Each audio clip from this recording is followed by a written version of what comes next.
your pec muscles. Pectoral girdle is going to be this part that sits up here on top of the thoracic cage. So that's where we'll move to next. Pectoral girdle, the shoulder girdle.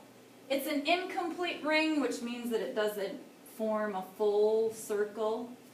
It supports the upper limbs. It's responsible for holding your arms, your upper limbs.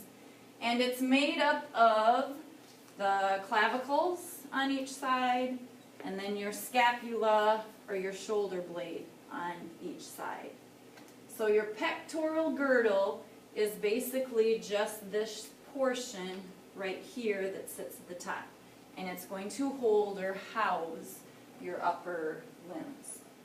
The clavicles, which are your collarbones, are fairly thin S-shaped bones, kind of S-shaped, located at the bottom of the neck, and they basically brace the scapula. And we have talked about the clavicle is the most broken bone in the human body because it has nowhere to move. If I get hit in the arm, my arm can move.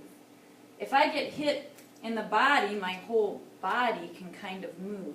But if I get hit just right here in the shoulder, this clavicle has no room or any place to go. So the clavicle is the most broken bone in the human skeleton. Picture and an x-ray. If we start looking at parts of these. So here is my clavicle. The acromial end is going to hook to the acromion process, which is part of my scapula. And the way I remember this in college is A before C. So A is on top, C is on the bottom. Acromion process is going to be on the top, and the coracoid process is going to be on the bottom. And basically those two processes kind of hold your radius, so that's where it fits at. So the sternal end of the clavicle attaches to the sternum. The acromial end is going to attach to the acromion process. So if I actually look at this, here is the top part of the scapula. That's the acromion process. This is the coracoid process. So A on top of C. And I did have just a plain shoulder blade without the clavicle attached.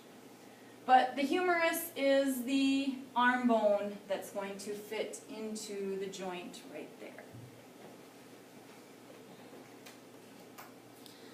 Scapula, or scapulae, if you're talking about both, are your shoulder blades.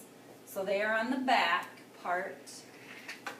So here's a shoulder blade on this side. Get out of there a little bit. They're broad, somewhat triangular shaped. The spine is basically what's going to run across the top part, and we'll look at a diagram of this. It ends with the acromion process that we just talked about up on the top. It articulates with the clavicle. The coracoid process, the bottom one, is more for attachment for muscles. So when we talk about pectoral girdle, pectoral muscles, a lot of that movement pulls inward. So those muscles are going to attach to that coracoid process and help to pull things inward. The glenoid cavity is that spot where your humerus fits in.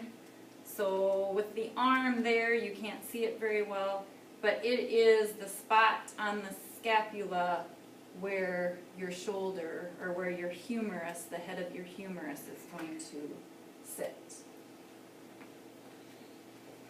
So those three, the acromion process, the coracoid process, and the glenoid cavity, you should know where those are.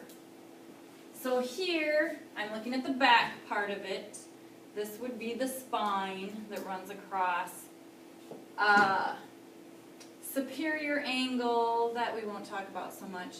The fossa is more of a flat part. So supraspinous fossa means it's above the spine, so that would be the flat spot above the spine.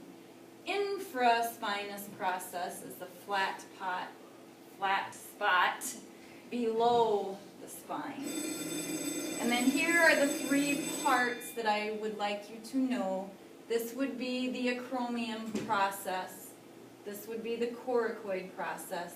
And then here's that glenoid cavity where the head of your humerus is going to fit into. So that would be the most important parts. And I'll stop there for now, and then we'll talk about the arms that fit into the scapula.